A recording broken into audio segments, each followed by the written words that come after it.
You're about to enter the world of Michael Zavala. Now's your chance to turn back. Get in the Batcave, Michael. Okay. Don't do Red Bull, do cocoa or something. I can't hear you. I'm just amazed at what you think about. This is MZNOW.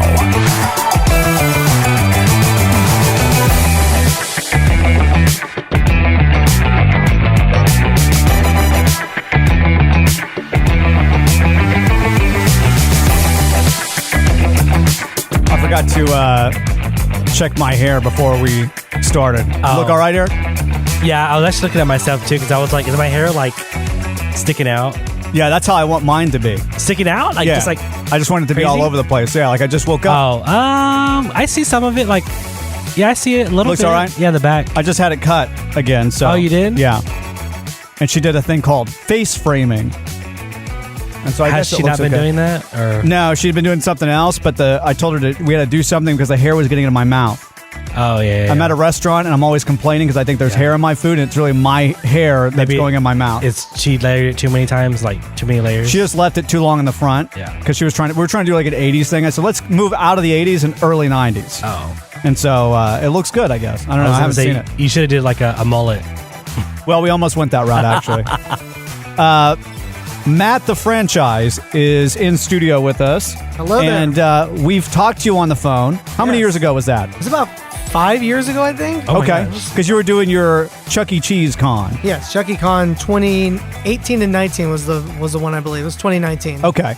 And but he lives here, and we've never had him in studio. We've never met him in real life. And I thought, well, let's have him in here one day. We got to talk to him because I'm a collector, and so is he. But he collects things that are a little bit different than what I have, and probably cost more than I have. What would you say? Would you say that you have the largest Chuck E. Cheese collection in America? Most definitely one of the largest, for sure. Absolutely. What do you think it's valued at? Oh my gosh, I can't even fathom what it would be worth at this point. I mean, the show alone is probably about 7 to 8 roughly. 1,000? Yeah. Okay. I mean, that alone, and then everything else. Oh, it's hard to really put a price on it, to be honest. So when you say the show, you're talking about like the stage, all the animatronics, Right. the equipment to run them. Mm-hmm. Wow. Like the air compressor, the computer, the show, the controllers, the ribbon cables, the lights. And the cool thing too is that like with my specific animatronic show that I have, everything is pretty much all authentic. Like most of it came from an actual Chuck E. Cheese that either remodeled, closed, or just got rid of the stuff. So let's go back to the beginning about how you got started, because you're obviously a huge Chuck E. Cheese / Showtime fan. Right. When did that start? Like you grew up here in DFW? No, actually, I'm originally from Corpus Christi, Texas. Okay. Oh, okay. So I grew up there my whole life. When I was little, my mom would take us to, there was only one Chuck E. Cheese in the town. So there was only that one specific one. And then there were no Showbiz pizza places. Like that's the other place that Chuck E. Cheese and them worked together and all that. But there was only one Chuck E. Cheese in our city. So we would always go to that one specifically. And for me as a kid, I was always intrigued by the characters and the performances that they would put on, on the stage. And just the whole experience of Chuck E. Cheese back in the late 80s, early 90s was just such a Disney-esque experience is what it felt like. Yeah. It was just for $10. Basically. Yeah, you didn't have to go to Florida. Exactly. You didn't have to go to California. It was right there in your hometown. You didn't have to spend as much as you would at the other mouse. Right. Yeah. Exactly. So yeah, like it would take me all the time, and I would just be, like I said, I was intrigued by the characters, the production of it all, basically the lights, the one thing I always liked about Chuck E. Cheese was kind of a weird thing, was they used to have on the adjacent to the main stage, there was other walls in the showroom that would have these flags on them, and the flags would wave periodically with the songs that would be playing that the characters would be performing. And it was just one of the most coolest things, it was a small detail, but it was just the coolest thing in the world. Just watching them all it made the whole showroom just like come to life, basically. Mm-hmm. And it was like, wow, this is different. You kind of had like a Jim Henson moment. Basically, yeah. Really? Yeah, because that's basically what it was. It was like, wow, this is so intriguing. Like I would love to to own to have something like this one day. Yeah. Well, I think with Jim Henson, he saw like a marionette show. Yeah. And he was like, this is so cool how these little wooden things can tell a whole story. And then he just kind of developed into, the Muppets and stuff. Yeah. So you kind of had that and you developed into Franchize Matt or Matt the Franchise. Yep. That didn't happen until I actually started working at Chuck E. Cheese back in 2004. Okay. There was a nickname that was given to me by somebody I worked with. Because the running joke was because like the kitchen guys always had like nicknames for everybody in the store because they all knew each other. They all went to either the same school or they were all friends. They're all close or whatever.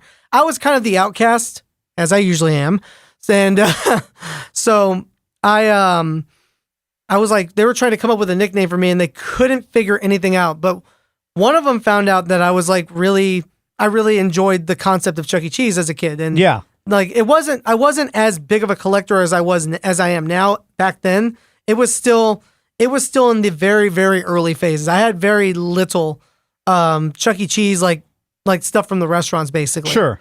But one of them said, I bet this guy's going to own a Chuck E. Cheese franchise one day. So we're going to call you Franchize. And that's where the name came from. Now, when I was originally spelling it, I spelled it with an S initially, like you would spell regular franchise. Yeah. Now, one thing I actually used to do when I was living in Corpus, I used to be a mobile DJ. And so when I was getting lights and stuff, like I was going from a guy that had like this hole in the wall, like store where I could buy like DJ lights inexpensively and stuff. And he was like, why don't you change the name up a little bit so it makes it more unique? And it was like, well, how do I do that? Because I was 16, 17 years old trying to figure all this out. Sure, yeah. So he was like, so why don't you change the way you spell your name? I was like, well, there's not really any ways you can spell franchise differently because it's such a weird and different name. Yeah. But he was like, well, why don't you take the S and switch it out and make it a Z? And then that's how it was born. That's how the name became what it is. And then it was my Franchize Entertainment, which is what I call my actual thing. It started as a DJ business, but now it's like everything else now for it's my YouTube, everything now. Did you not ever own a franchise? Nope. Is it too late to own a franchise? At this point, it probably is because they're not offering them right now. If they do, it's international locations. Basically. Okay. Yeah. Any locations in like the Dallas area or like in the U.S. are all like corporate owned basically. But anything beyond that is a franchise basically. So how do you get these animatronics? Mine specifically kind of has a very unique story behind it. And so this one, the one that I have, which is Jasper, the dog that plays the guitar, he came from a friend of mine who got it from somebody else. Right. So it came out of a Chuck E. Cheese, and I believe in Houston, is what the guy told me. It came out of a store in Houston and was converted into a different character for like a knockoff Chuck E. Cheese restaurant. So they took these animatronics and they put new cosmetics on them and just made some like knockoff Chuck E. Cheese restaurant in Houston. And then that shut down like maybe 2 or 3 years down the line. And then eventually those characters just went into a storage unit. And then a friend of mine, his name's Mike, he had acquired these characters and was in the process of trying to refurbish a whole set of like these animatronics basically. Yeah. At some point he was kind of just done with collecting them, and the upkeep for them was just becoming too much, so he decided he was just going to part off his show, and eventually that's how I got my Jasper animatronic. Wow. And so the equipment to run it, you said there's a lot of upkeep, so is it a monthly expense essentially or a yearly expense to? It varies. Like recently I just had to buy a new air compressor for my show, and now because I live in a tiny little apartment, I have to have this little 8-gallon silent compressor basically.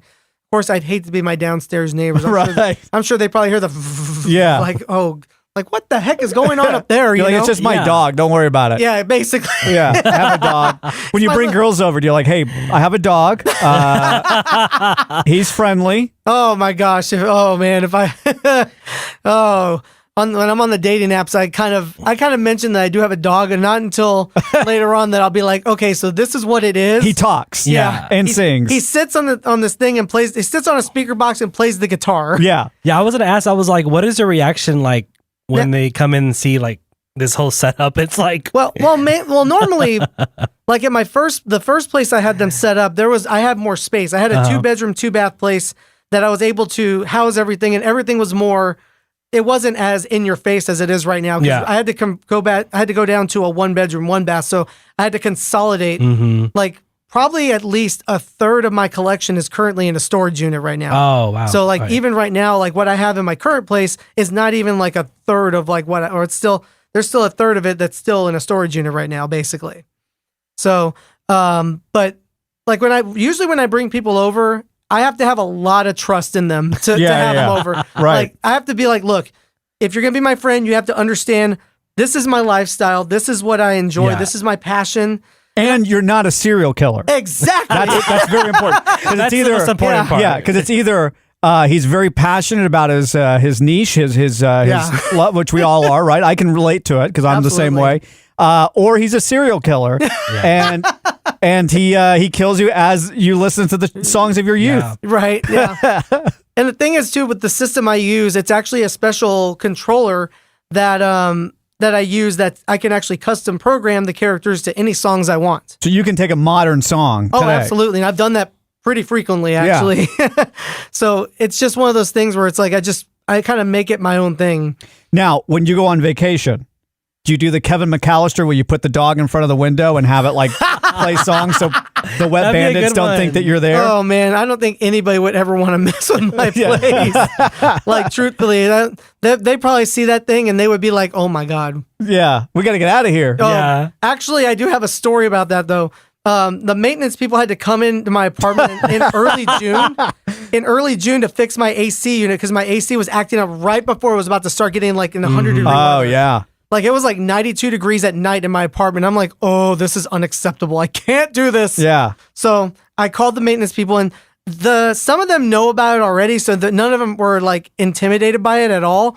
But then there was one guy that, well, I guess he must've been a new guy. And I have like security cameras in my apartment for safety. Yeah. And I just so happened to get a notification on my phone is saying like somebody is, there's motion in your apartment. I'm like, oh, okay, what's going on? I'm like, oh, it's the maintenance people. Oh, just my dog moving around. Right. I'm like, He's wait. tuning the guitar. Like, why is he on right now? He should be off. It's like and Toy air Story. down. Yeah. Well, I think the thing is too is like the air compressor is also what makes them move too. So like without that compressor, they can't move. Yeah. So, but anyway, so like the guy walks into the apartment, he's looking at his phone or his tablet or something. He's looking, and then he looks up and he goes, I see him on the camera. He goes, "Oh my God, it's a giant dog. What the heck?" Of course, the verbiage was a little bit different and it was in Spanish too. Right. So He's like, Chupacabra. El Diablo! Yeah. Like, oh my God. No, it was like, he just freaked out. He was like, "Oh my God, it's a giant dog. What the heck?" Like, and it was just like the funniest. I was like, I wish I was able to record that. I had the free ones because I'm cheap sometimes. But it was like, he just looked at it. He was like, just freaked out. I was like, oh man, I wish I had that on film. Oh, that'd have been awesome. So when you apply to apartments, ask like, do you have any pets? And you have to put like, what do you put? I have a gorilla, a mouse. I check yes and no. Yeah. Yes, I have a dog, but it won't bite you. Or damage the house. Oh yeah, exactly. I'm trying to picture your house. Yeah. Where does the dog sit? In the living room or the bedroom? So he's in the living room specifically, yeah. So you could, like Christmas time, you have people over, you could have them sitting there singing Christmas songs. Oh yeah, I have the characters programmed to Christmas songs too, so already. Heck, I've even gotten Halloween stuff too. Yeah, I was going to say, what about outfits and all that? I have dressed up the characters a couple of times. This year, they were going to be going somewhere else. But unfortunately, the plans for that I think are changing. I'm not 100% sure on that right now. Like, do you rent them out basically sometimes? Well, For displays? they were gonna go to a retro arcade here in Dallas, but unfortunately, I think there was just not enough time to be able to do it. So we've kind of For Halloween? Yeah, it was gonna be for Halloween. Yeah. And they were going to pay you to do it? basically. That's good. So At least you're getting something from it. yeah. Well, I mean, it didn't work out, but that's okay. I was like, we kind of did on a short notice kind of thing. But now what we're gonna do is we're gonna kind of figure it out for next year is what we're gonna do now. Good, but every year I do try to dress them up. Like last year, I dressed them up as Eddie Munson and a Demogorgon to deal with the Stranger Things theme. Oh, cool. So that was kind of like the first one where it was actually like a theme. So I had the little bird. I have a little like bird character I call Reggie, and he was dressed up as a little Demogorgon. So I had the little Demogorgon things around his neck, so it looked all like all authentic. And then I have like a black wig that I used for Jasper, and I dressed him up as Eddie Munson. Basically, is what I did. And I found a way to I took some pants and cut the legs off of them and made them sleeves and made a jean jacket so it looked like Eddie Munson's. I tried to make it look as accurate as possible, but I also kind of made it like a parody. So like instead of it saying Hellfire Club on the shirt, it said Pizza Fire Club. Oh, that's awesome. So something a little different, but now does Chuck E. Cheese appreciate the promotion that you really do for them? That's a good question. I honestly don't know. Like you never got a cease and desist from corporate saying, "Hey." Not yet. Okay. Not yet. We're gonna knock wood on that. Do you know one. anybody from corporate that you can just pick up the phone and be like, I feel like at this point, if I was the president or whatever of Chuck E. Cheese and there was somebody that had my characters and continually putting on shows for adults and that nostalgia, I feel like that would do a lot. Yeah, I for mean, promotion. I didn't have to pay for it. Exactly. I mean, that's the way that a lot of us see it. The ones who actually do have these characters and stuff, but sometimes their views are a little bit different because some people they just don't know how to behave themselves, I guess you could say. They just don't know how to do it right. Like for me, I'm always trying to be I'm still trying to be respectful to the brand because I still respect and love the brand itself even now, even with all the changes they've made.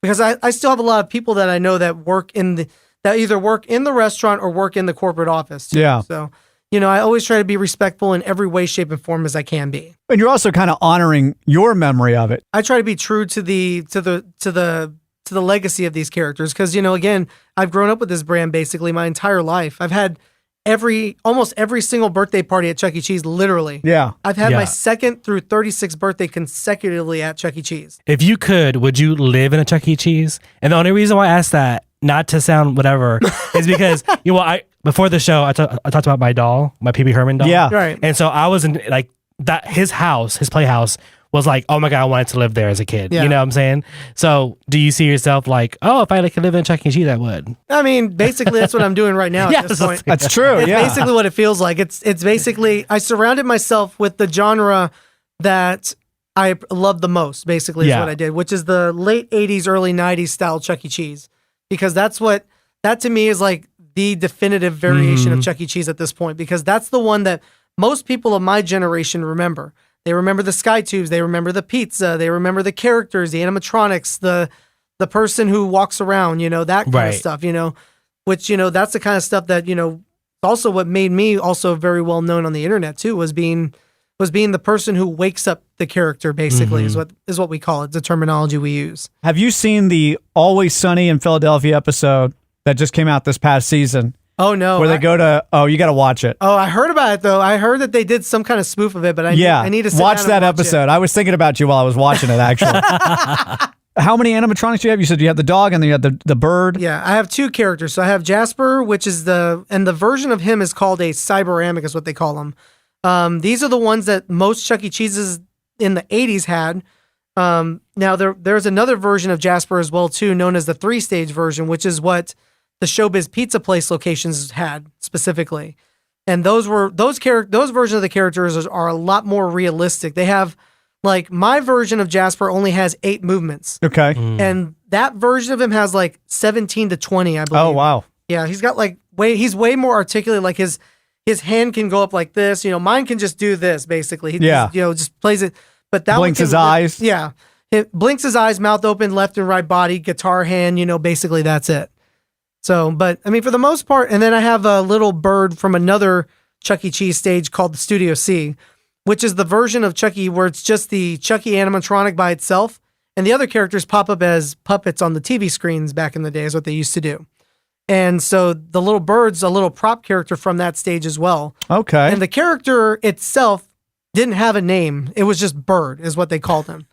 And then in the later years, he just became a background, he would sing background vocals or be the announcer for the shows. And then I was like, you know what? If I ever get one of these, I want to actually turn him into my own thing, basically. Yeah. And that's where Reggie was born, is what I call him now. So his full name is Reginald Gregorio Viridian. I like that. But it's short, but Reggie for short. Yeah, I like that. So I've also even custom made my own skits as well for these characters as well too, like for Jasper and Reggie specifically. So they actually have their own skits where they interact with each other too. Are you on the quest to get the complete collection of animatronics? Oh, yes. So how do you go about doing that? You just checking eBay and hoping someone lists it or what? Yeah, I mean, because Is there a form? There's a couple of forums, but also the main thing is that you just have to know the right people mainly. Yeah. Because the thing is, most of these characters back in the 80s, back in 84, a lot of people don't realize this, but Chuck E. Cheese has filed for bankruptcy twice. Right. One was in 2020, which was the most recent one, and then 84 during the video game crash. Like during that time frame is when they had to file for bankruptcy because Showbiz and Chuck E. Cheese were doing so bad, then they merged together basically. So a lot of those characters were from liquidated Pizza Time Theater Chuck E. Cheese's basically. And so that's how people got a hold of them back in those days. So, and that's how, my friend Mike got a hold of his was through people like that who had them from the auctions back in the 80s. So you're waiting for people to die, basically. So that way, they go, hey, anybody want these? We found this in the closet. Right. I wouldn't want to think of it like that. Absolutely not. As a matter of fact, I haven't really talked about this publicly very much yet, but I am actually currently in the process with a friend of mine named Patrick.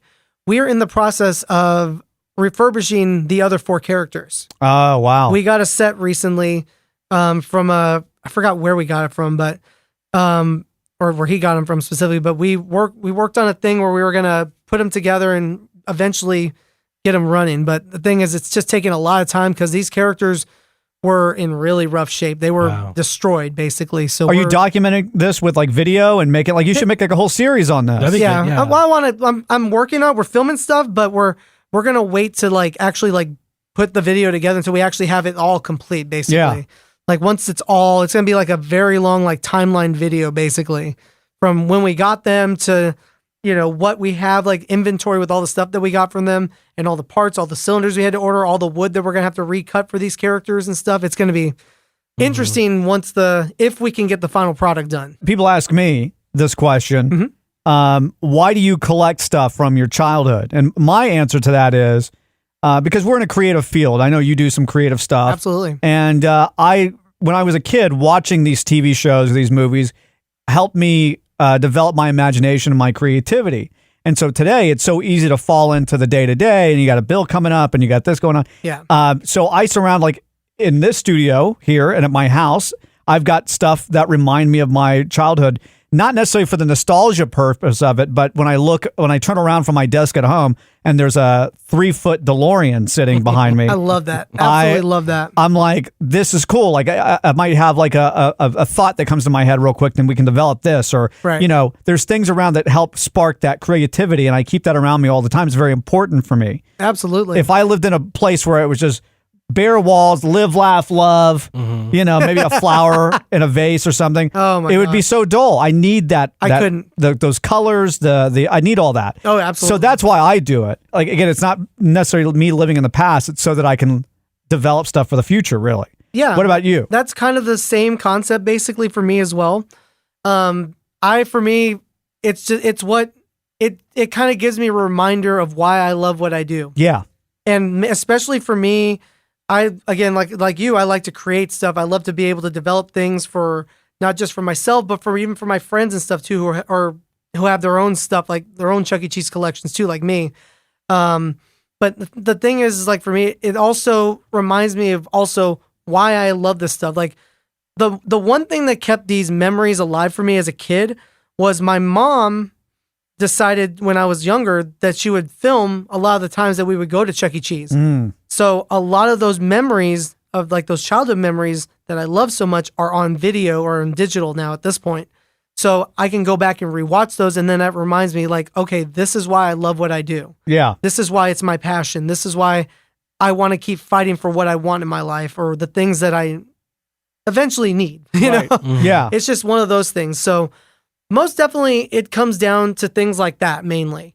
It's it drives me to want to also be, somebody who also be a good person and also help people as well too. Yeah. Because and bring a little joy into their life, right? Absolutely. Life's getting tougher and tougher every year, it seems like, for people. It really does. And if you can just make them laugh or make them forget about their problems for a little bit watching your dog, you know, on the internet, that's all that matters, really, you know? And that's kind of what it's for, and that's, I get a lot of people on TikTok specifically who are they just love the nostalgia of it. They'll see the character perform. They're like, I remember this as a kid. You know?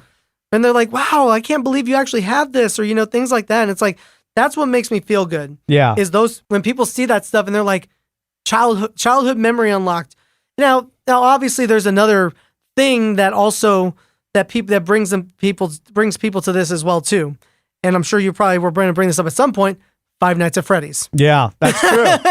Like a lot of my fan base is also people who because of Five Nights at Freddy's, they think about those old Chuck E. Cheese animatronics, and that's where it kind of comes back into people's lives again. And especially with the movie coming up too, it's becoming a lot more of a bigger thing right now. Do you still work for Chuck E. Cheese at this point? I don't actually work for the restaurants anymore or the corporate office anymore. If I do, I work on a freelance basis is what I do now.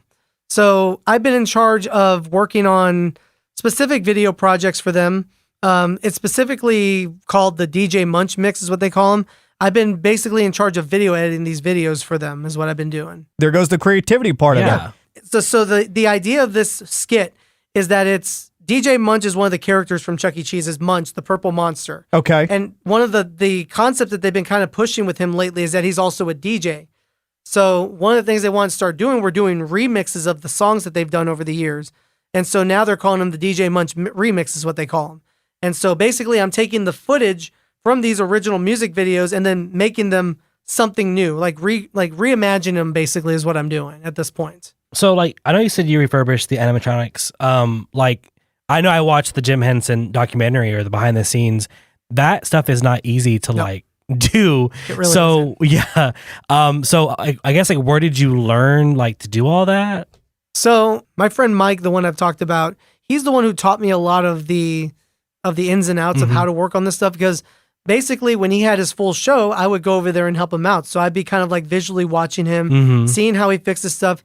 Now with these characters, there's things that kind of go into factor. You've got pneumatics, you've also got electronics, soldering, all that kind of stuff. You have to learn all that stuff. I took soldering classes in middle school, I believe, is when I did it. And, it's just one of those things that just never left me. When I started learning how to solder again, it felt like it never left. So it was like, everything was like it was just kind of just came full circle for me, and just kind of watched my friends, multiple friends actually, like how they worked on them and stuff, and what goes into it and all that stuff too. And just kind of self-taught basically. Like Jasper specifically took about, it was about 4 years to get going. Yeah. Like to finally find everything. That's from finding an air compressor, the right parts, because though my Jasper specifically was a spare parts character, so a lot of stuff was missing on it. So I had to find the right cylinders that make the pair. Yeah. And where do you find that? eBay? Yeah, I was going to say. You can either find those on like eBay, or there are like places that sell pneumatic cylinders still. Yeah. Because there's still companies that still use those. Oh, that's true. Like Disney World and Disney stuff like World, that. or like car washes, they use pneumatic cylinders to run their real stuff. Yeah, absolutely. what about like eyeballs or like like stuff like that? Yeah, like teeth or stuff like that. Well, teeth, like those you can, like some of the stuff we can recreate if we need to. Like 3D print it and paint it basically. Oh, okay. Yeah, like I think my Jasper's eyelids are 3D printed actually, because my original set, one of them cracked from slam, because Been there. Yeah, they slam, they slammed too hard, so one of them cracked. And so I was like, okay, well, we need to find a way to fix this. So my friend Patrick learned how to 3D print the parts, so we were able to make brand new ones. And we made them a little bit thicker so that they wouldn't break whenever they open and close. So, doing things like that. We have fans who have also learned how to actually make some of these parts as well too on their own. Like wow. there's a couple of them that are really extremely talented, and they've taken the time to actually learn how to make these things like on their own. And it's truly incredible. And I've had the honor of working with some of these people on like little projects here and there, and they're just so incredibly talented. Working with some other ones too, to also get some of the other characters. When I get my other characters together, they're going to help us like with these characters, bring them together and stuff. You have a Chuck E. Cheese costume? Oh, I have all 5 characters. Oh, wow. Yeah. I've actually got basically all the old school versions of the characters basically at this And they're point. pretty good condition? They're basically mint. Wow. I've put a lot of time and a lot of effort. I've had friends help me refurbish these characters. The same ones who are also good at making the cosmetics and stuff too. They also are dabble in refurbishing costume characters too. And they're really, really good at like fixing these characters up and stuff. again, they're a part of the group also that helped me during ChuckeCon and all that as well too. Oh yeah, we got to talk about that. Absolutely. Because ChuckeCon, you did it for 2 years? Yes. Was COVID the reason why you didn't continue it? Basically, and then, we did actually do a third year. We did 2020, but 2020 was a virtual event. Okay. So we did 5. So basically, the month of July, we did 5 live shows, and they were done in my apartment, basically, with all my setups. So we just set up everything the way we needed to, and then we filmed it the way we needed to, and then made it work. And your downstairs neighbor, you don't hear like when the show's going on, they're not like hitting the broom on the ceiling or anything? Yeah. No, not yet. I'm tired of hearing that same song. Not yet, knock wood. Yeah. So we did do it in 2020, but it was a virtual event. We were looking at the possibility of doing it this year, but we were kind of falling into just like, do we really want to do it this year? Or do we want to wait a little bit? Yeah, it's more of a, do you have the passion built up for it yet? It's taken a couple years because I'm going to kind of dive into something a little bit off topic a little bit, but a couple of years ago, I was kind of going through the motions. I was dealing with a little bit of like a depressive state. Sure. There was a lot of things that were kind of just happening and just all at the same time. It was very overwhelming. Like there was a pretty dark little time there. Sure. Truthfully. And I'm just grateful that I have really good friends that got me through that. I have to say, I have some really, really good friends that cared enough about me to keep up with me or check up on me and make sure I was doing okay. Family was also kind of keeping up on me too. But, I was just going through a really rough time and just trying to bounce back. It was hard. And so the last couple of years, I've been kind of like, I'm starting to feel okay again. Yeah. And it wasn't until this year that I finally felt like, okay, I finally feel like myself again. Right. I finally feel like I can actually bounce back from this. And so, it just feels good to finally feel like myself again, be able to do, fun stuff like this too. This is incredible for me. Like I never thought I'd be able to do something like this, honestly. We're looking at the possibility of doing it next year, 2024. Good. Yeah. So it's not been officially announced yet. We're still kind of seeing if it's going to be possible. The main thing is, of course, funding is the main thing. Yeah. That's also been kind of hindering us a little bit because the 2 previous years, the 2 physical years that we actually did a physical event, 2018 and 2019, most of the finances came from some of the staff's pockets. Yeah. So we're going to start doing like either a crowdfunding or a GoFundMe kind of thing soon. And you're charging for tickets though too, right? Yes. So every year, like the year prior, 2018, we did it free because there was also another Chuck E. Cheese fan convention prior to this one. That's actually the inspiration of our event that was before ours called Cheesevention. And it ran from 2004 to 2013. And that's where a lot of the inspiration for our event was. And the original creators of that event also gave us their blessing. Oh, that's cool. So they gave us the blessing because I was like, look, we want to create this event that's going to be similar to y'all's. And we want to make sure that, we do this right. And we want to make sure that it's still in the Cheesevention vibes of it. Yeah. So it's just that what we did was we put more production into what we're doing specifically. And so when I mean production, it means like the backdrops, the lights, because they never really did very much like lighting wise. But for me, I'm a lighting nerd. Like I love lighting. So that's like my other little thing I also do. I collect lighting. Well, I should have had you here earlier. Right. We've been talking about changing the lighting in the studio. Yeah, he was just talking about it before you got here. I had a guy from a TV station in town come by and give us some tips. But when we were setting it all up, I might have to have you come by. Well, yeah, I'll definitely be down to helping. Yeah. And yeah, the first year we did it, we didn't Cheesevention never charged anybody, but we figured, the only way that we can actually make this thing look as good as it can is that we have to start charging. So the first year we did charge, and if we do, unless we actually make our money back or like we're able to build the GoFundMe, we'll determine probably the pricing of the ticket, how much the tickets will be, basically. Yeah. It's cool to see people like you keep that stuff alive. Absolutely. Because it's very easy to just throw it away and move on. And it's a very special time in a lot of people's lives. Right, absolutely. All right, Matt the Franchise, if we want to follow you on your adventure to collect them all. If they want to find me, I'm on YouTube. Look up Matt the Franchise on YouTube and on TikTok as well. Just look up Matt the Franchise and first thing that usually pops up. And do you have like a catchphrase that you say? Like keep looking up. That's where it all is. Anything like that? Oh man, I wish I had something that cool. Well, actually I do have one. I have 2. All right. Well, the one I usually use at the beginning of my videos normally is, "Hey guys, Matt the Franchise here." Oh, I like that one. Yeah. And then there's also, of course, Usually when I end like my live streams on like TikTok or, in live streams normally, I usually say, keep your head up and keep on smiling. That's the one. Let's do that. Look at the camera and say it and we'll end. Keep your head up and keep on smiling. There you go. This is MZNOW, online at mznow.tv. Like us on Facebook at facebook.com/MZNOW.